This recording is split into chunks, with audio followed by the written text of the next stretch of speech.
যত দিন যাচ্ছে হিয়ারিং এর ক্ষেত্রে কি জটিলতা বাড়ছে? পাসপোর্টটা অথেন্টিক কি না সেটা তো আমরা এখান থেকে চেক করতে পারি না। আমাদের আসছে, পাসপোর্টটা নিয়ে আসছে, আমরা দেখছি অরিজিনাল থেকে ম্যাচ ভেরিফাই করে দেখছি সব কিছু ঠিক আছে। আমাদের কাজ হচ্ছে এই ডকুমেন্টকে ফরওয়ার্ড করা। 87-র আগে যদি কোনো ভোটারের জন্ম হয়, সেই ভোটারকে নিজের নামের জমির দলিলই আনতে হবে, না দাদু বা বাবার নামের জমির দলিল নিয়ে এলে পরে তার নামটা ভোটার তালিকায় উঠবে? আপনাদের কাছে এটাও ক্লিয়ার নয় যে যে মানুষটার নথি আপনারা আপলোড করছেন সেই মানুষটার নামটা চূড়ান্ত তালিকায় থাকবে কিনা? আমাদের কাজ হচ্ছে এই ডকুমেন্টকে ফরওয়ার্ড করা। এবার অথেন্টিক আছে কি না আছে সেটা তো মানে উপরের লেভেলে ওনারা দেখবেন, এটা অথেন্টিক না থাকলে ওরা ডিসিশন নেবেন। কারো সন্তান যদি 6-এর বেশি হয় বা 6 হয়, তাকেও ডাকা হচ্ছে, সেটা কি সত্যি মানে ডাকা উচিত বলে মনে করছেন? যে মানুষটা হয়তো ভাবলো যে আমি তো ডকুমেন্টস দিয়ে দিলাম, কিন্তু ইসির কাছে গিয়ে সেটা বাতিল হয়ে যেতে পারে।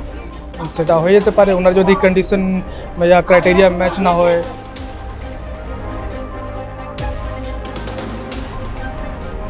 চূড়ান্ত ভোটার তালিকার আগে শুনানি পর্ব এবং নন ম্যাপিং এর ক্ষেত্রে প্রায় 32 লক্ষ ভোটারকে ডাকা হয়েছে, পাশাপাশি লজিক্যাল ডিসক্রিপেন্সি এবং আরো 94 লক্ষর মতো ভোটারকে ডাকা হবে, এমনটাই কিন্তু নির্বাচন কমিশন সূত্রে জানা গেছে। মূল যে বিতর্কে উঠছে লজিক্যাল ডিসক্রিপেন্সি নিয়ে, আমরা সেই নিয়ে কথা বলবো। আমার সঙ্গে আছেন, আপনার নাম এবং আমার নাম অনিমেষ কুমার পাল হচ্ছে, আমি মাইক্রো অবজারভার এখানে। লজিক্যাল ডিসক্রিপেন্সি এটা নিয়ে যত বিতর্ক উঠছে, তার কারণ একাধিক বিষয়ে ডাকা হচ্ছে। কোথাও শোনা যাচ্ছে যে কারো সন্তান যদি 6-এর বেশি হয় বা 6 হয়, তাকেও ডাকা হচ্ছে, সেটা কি সত্যি মানে ডাকা উচিত বলে মনে করছেন? দেখো ম্যাডাম, লজিক্যাল ডিসক্রিপেন্সি যে ওয়ার্ডটাই বলছে কি লজিক্যালি এটা কারেক্ট বা না কারেক্ট, এটা মানে এটা দেখা হবে। এবার এনার অনেক রকম কন্ডিশন আছে, মোর দেন 6 প্রোজেনি বা নামের বানান যদি ভুল হয়, বা আপনার ধরে নাও বাবার সঙ্গে এজের ডিফারেন্স 15 থেকে কম হচ্ছে, গ্র্যান্ডফাদার থেকে এজের ডিফারেন্স 40 থেকে কম হচ্ছে। এবার এই কারণে, এবার কিছু কারণে এসব জিনিস হতে পারে, কারো প্রোজেনি 6 থেকে বেশি হতে পারে, কিন্তু এটা বাদ দেওয়ার মানে রিজন নেই। ওনাকে ডাকা হবে, ওনাকে ডকুমেন্ট থেকে প্রুভ হবে কি হ্যাঁ এনার প্রোজেনি 6 থেকে বেশি রাখা হবে।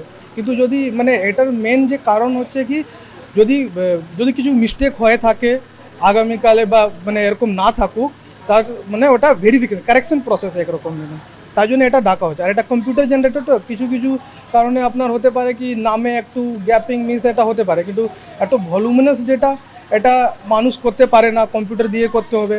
এবার কন্ডিশন সেট করা আছে কি কি কারণে লজিক্যাল ডিসক্রিপেন্সি আসবে, সেটা করা হয়েছে। এবার ওই সব যে ডকুমেন্টটাকে ভেরিফাই হলে ওনারা থাকবেন, মানে এর কোনো সমস্যা নেই। আর এটা রিজেকশন প্রসেস না, তো এটা তো অ্যাকসেপ্টেন্স, মানে আমাদের অ্যাকসেপ্ট করতে হবে কি যে লোক আছে আর কি, এটাকে আপনারা রিজেকশন প্রসেস এরকম ভাবেন না। নট ফাউন্ড যে বিষয়টা উঠে এসেছিল, মানে 2002-এ হার্ড কপিতে নাম আছে, কিন্তু যেটা ডিজিটাইজ হয়েছিল সেই কপিতে নাম নেই, এবং ভোটাররা হার্ড কপি নিয়ে তারা যাচ্ছেন, বিএলওকে দেখাচ্ছেন। এই নট ফাউন্ড যারা আছেন তাদের কি নাম চূড়ান্ত তালিকায় থাকবে? হ্যাঁ অবশ্যই, নট ফাউন্ড থাকলেও মানে আপনার ধরে নাও 2002-এর লিস্টে মানে না থাকে, তো এই যে 13টা ডকুমেন্ট আছে এই ডকুমেন্টের থেকে আপনাকে দিতে হবে। এবার ওই 1987 এরা 2004-এর একটা যে কন্ডিশন আছে নিজে থেকে দিয়ে বা বাবা মা থেকে দিয়ে ওনা করলে আপনার নাম অবশ্যই থাকবে 13টা ডকুমেন্টে দেখালে। যেহেতু ডিজিটাইজ ছিল না, সেটা একটা আতঙ্ক ছিল তাদের মধ্যে। সেটা এবার দেখুন সে সময় ডিজিটাইজ ছিল না, এবার নট ফাউন্ড হয়েছে, ডিজিটাইজ হওয়ার পরে কীরকম একটা সিস্টেম বেরিয়েছে, তাকে ভেরিফাই করার প্রসেসটাই জন্য হিয়ারিংটা এটা হচ্ছে। তো ওখানে পাওয়া যায়নি, এখানে এসে আপনাকে একটু দিতে হবে, ডকুমেন্টের সঙ্গে আপনাকে দিয়ে যেতে হবে। জমির দলিল সেটাও গ্রাহ্য করার কথা লেখা আছে, পর্চা সেটাও লেখা আছে আপনাদের ওই 13টা লিস্টের মধ্যে।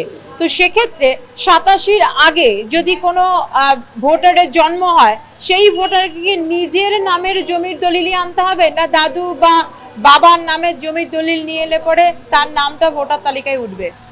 দেখুন আমাদের যে ইনস্ট্রাকশন আছে ওখানে লেখা আছে কি ডকুমেন্ট দিতে হবে 1987-র আগে, সেন্ট্রাল গভর্নমেন্ট, স্টেট গভর্নমেন্ট বা লোকাল অথরিটি যেরকম করার পরে। এবার ওখানে নিজের ডকুমেন্টই দিতে হবে। এবার বাবা থাকে তো ওইসব রিলেশনশিপ দেখিয়ে একটা মানে ওরকম কিছু ইনস্ট্রাকশন নেই, মানে নিজেরই দিতে হবে মেনলি এরকম।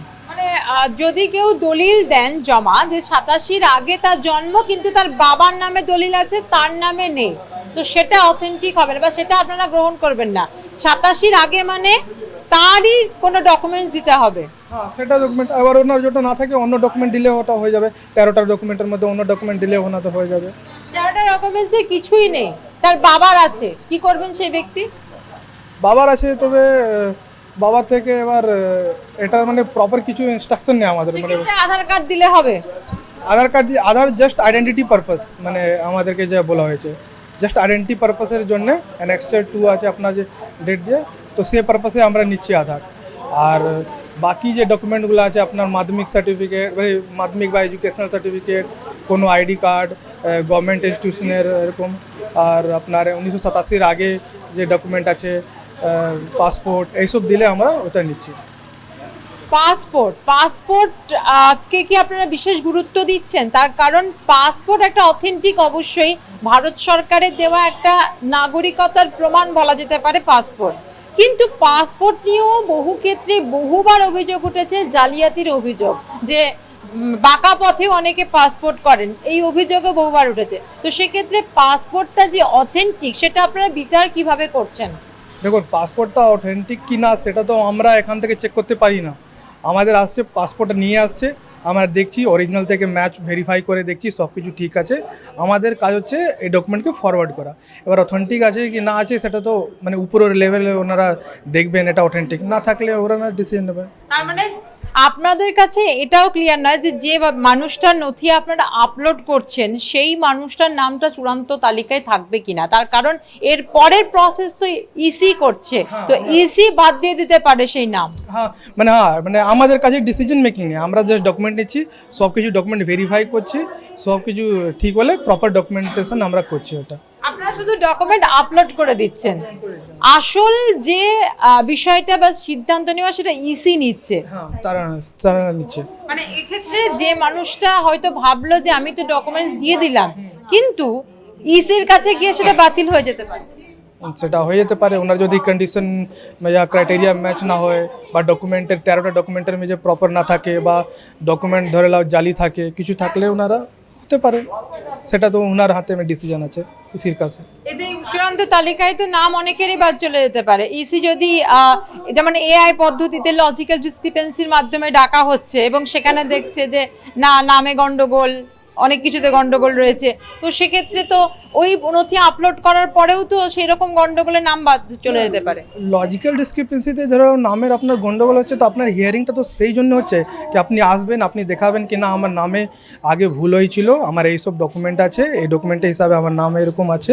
তো এটা মানে ওই বললাম আপনাকে স্টার্টিংয়ে বলে একটা রিজেকশন প্রসেস নেই না, আমরা রিজেক্ট করছি না, তাহলে আপনার লজিক্যাল ডিসক্রিপেন্সি নামের ক্ষেত্রে নিয়ে আসা উচিত না, তবে ডাইরেক্ট রিজেক্ট হয়ে যেত। কিন্তু এসছে মানে কি হতে পারে কি আপনার কিছু গন্ডগোল আছে, আপনাকে মানে কোনো প্রভিশন করা আছে কি আপনি হিয়ারিং থ্রু ওটাকে মানে ঠিক করতে পারেন। যারা অ্যাবসেন্ট ছিলেন সেই তালিকা তো একটা প্রকাশিত হয়েছিল, যে মৃত, অ্যাবসেন্ট, স্থানান্তরিত, সেই তালিকা একটা প্রকাশিত হয়েছিল। অ্যাবসেন্ট মানুষরা কি আসছেন এখানে আপনাদের, তাদেরকে কি ডাকা হচ্ছে না সেই নামটা বাদই থেকে যাচ্ছে? মানে অ্যাবসেন্ট কোন, যাদের যখন এনুমারেশন ফর্ম ফিল আপ হয়েছিল, যারা অ্যাবসেন্ট ছিলেন, যাদের নথি পাওয়া যায়নি বা যাদেরকে পাওয়া যায়নি, সেক্ষেত্রে সেই সমস্ত ব্যক্তিদের ক্ষেত্রে কি কোনো ইনস্ট্রাকশন এসছে যারা অ্যাবসেন্ট ছিলেন তারা নতুনভাবে অ্যাপ্লাই করতে পারবেন, আপনাদের কাছে আসতে পারবেন? দেখুন ওই প্রসেসটা তো এনুমারেশন ফর্মটা তো পুরো কমপ্লিট হয়ে গেছে, আর আমার যত জানা আছে অ্যাবসেন্ট থাকলে মানে ওনার ফ্যামিলি মেম্বার এইসব মতলব নিয়ে করছেন। এবার হিয়ারিংয়ের ক্ষেত্রে আমাদের যা ইনস্ট্রাকশন আছে কি যদি কেউ আসতে না পারে, অকুপেশনাল কেসে বা মেডিকেল গ্রাউন্ডে কোনো যদি বাইরে স্টেটে থাকছেন বা আসতে পারছেন না, বা কোনো বয়স্ক লোক হচ্ছেন বাড়ি থেকে আসতে পারছেন না, তো আমাদের বয়স্ক ক্ষেত্রে যারা 85 এরকম ক্রস গেছে আমরা বাড়ি থেকে হিয়ারিং করছি। যদি কেউ বাইরে থাকছে, উনি অকুপেশনাল পারপাসে আসতে পারছেন না, তারা ফ্যামিলি মেম্বারকে দিয়ে আন্ডারটেকিং দিয়ে আমরা ওটা হিয়ারিং করছি, সেটা ইনস্ট্রাকশন আছে। কেউ বাইরে আছেন, তিনি আসতে পারছেন না, হিয়ারিংয়ে ডাকা হয়েছে, তার ফ্যামিলি মেম্বারকে কি নথি নিয়ে আসতে হচ্ছে যেটা প্রমাণ করবে যে সেই ফ্যামিলি মেম্বার তারই এবং তার সঙ্গে কি সম্পর্ক সেটা দেখানো হবে? ওরা যে অ্যাপ্লিকেশন নিয়ে আসছে, অ্যাপ্লিকেশন সঙ্গে আমরা একটা আইডি কার্ড নিচ্ছি, সেটা আমরা ভেরিফাই করছি কি মানে ওনার অন্য ডকুমেন্টস সঙ্গে কি ইনি যে আসছেন ওনার মা বাবা বা এরকম এরকম, তো এটা ভেরিফাই করা হচ্ছে কি ওনারা অ্যাপ্লিকেশন সঙ্গে একটা ডকুমেন্ট অ্যাটাচ করা হচ্ছে কি ওটা ওনার রিলেশন এস্টাবলিশ করার জন্য। যত দিন যাচ্ছে হিয়ারিং এর ক্ষেত্রে কি জটিলতা বাড়ছে? জটিলতা বাড়ছে তো বলবো না, মানে আরও ক্লিয়ারই হচ্ছে, মানে আমাদের ভাবে মানে কাজ করাটাও সুবিধা হচ্ছে, ব্যাপারটা আরও ইনস্ট্রাকশনও রেগুলার আমরা বুঝতে পারছি, তো জটিলতা তো বাড়ছে না। আর এটা তো এখন 1.5 মাস মতন রেগুলার প্রসেসই হয়ে গেছে, তো একটা ঠিকই প্রসেস, কোনো সমস্যা নেই। কারণ মানুষ এখনো পর্যন্ত জানেন না যে এই যে তিনটে ক্যাটাগরি 87-র আগে 87-র পরে 2004-এর পরে জন্ম নিয়ে যে নথি, সেই নিয়ে তো অনেকেই বুঝতে পারছেন না, অনেকেই আসছেন হয়তো বাবার নিয়ে চলে আসছেন, নিজের আনছেন না, তো সেক্ষেত্রে তাদের ফেরত দিতে হচ্ছে, তাদের ক্ষেত্রে কি করছেন? দেখুন নোটিশে তো ওখানে লেখা আছে কি আপনার এই কন্ডিশন থাকলে এই ডকুমেন্ট আপনাকে নিয়ে আসতে হবে। এবার হতে পারে ওনারা মানে পড়েননি, এই জন্য ওনারা নিজের ডকুমেন্ট নিয়ে চলে আসছেন শুধু, আর বাবার আনেনি এরকম করে, তো তবু আমরা এখানে অপশন দিচ্ছি কি আপনি ওনাদেরকে দেখিয়ে দিচ্ছি ইনস্ট্রাকশন। এবার ওনারা যদি বাবার ডকুমেন্ট না নিয়ে আসে তো আমাদের অপরকে টাইম দিচ্ছি, আপনি যদি কাছে থাকেন নিয়ে আসতে পারেন তো নিয়ে আসুন, বা ওনারা আজকে আনতে পারবেন না তো অন্য মপ আপ ডেট দিয়ে আমাদেরকে ওনাদেরকে আনতে মানে প্রভিশন করা হচ্ছে। একজন ভোটারকে কতদিন সময় দেওয়া হচ্ছে, কটা ডেট দেওয়া হচ্ছে নথির জন্য? দেখো এটা কোনো স্ট্রিক্ট না, আমরা নিজে থেকে ওনাদের থেকে জিজ্ঞাসা করছি কি আপনারা এই যে প্রপার ডকুমেন্ট আপনারা কখন আনলে সুবিধা, যদি ওনার না থাকলে তো কোনো সমস্যা নেই, আপনি কতদিন 2 দিন পরে 5 দিন পরে আপনারা আনতে পারবেন কি না এরকম, ওনারা নিজে বলছে হ্যাঁ এই অমুক ডেটে আমরা আনতে পারছি আর কি।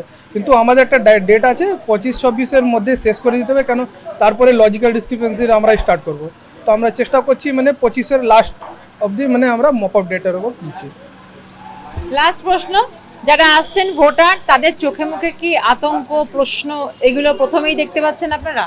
দেখুন ম্যাক্সিমাম যে লোকগুলো আসছে তারা তো রিল্যাক্সফুলি আসছে, এবার কিছু লোক হতে পারে এইদিকে ওইদিকে কিছু মানে খবর শুনে আসছে, তারাও আমরা ওদেরকে মানে আশ্বাসন দিচ্ছি কি এরকম কোনো ব্যাপার নেই, এটা শুধু আপনাকে প্রুভ করার জন্য আছে কি না আপনি জেনুইন ভোটার, আপনার কোনো সমস্যা নেই, কিন্তু এটা একরকম মানে কারেকশন প্রসেস ধরে নিন, আর একরকম মডিফিকেশান চলছে এরকম, আর আতঙ্কে এরকম নেই। এবার বাইরে থেকে অনেক রকম খবর চলে ওরকম হয়ে গেলে আমাদের কিছু মানে করার নেই তো আমাদের, ওটার জন্য আমরা এই মানে বলবো কি আপনারা এইদিকে ওইদিকে খবর শুনে একটু নিজেকে আতঙ্ক এরকম থাকুন না, এরকম প্রসেস এরকম চলছে না, এটা সব স্মুথ, সবার অফিসিয়াল, আমরা নিজে কোঅপারেটিভ, আমরা ইভেন লোককে মানে চেষ্টা করছি কি ওনারা ডকুমেন্ট প্রপার আনুক, সময় দিচ্ছি, সব কিছু করে মানে ওদেরকে ফ্যাসিলিটেট করা হচ্ছে।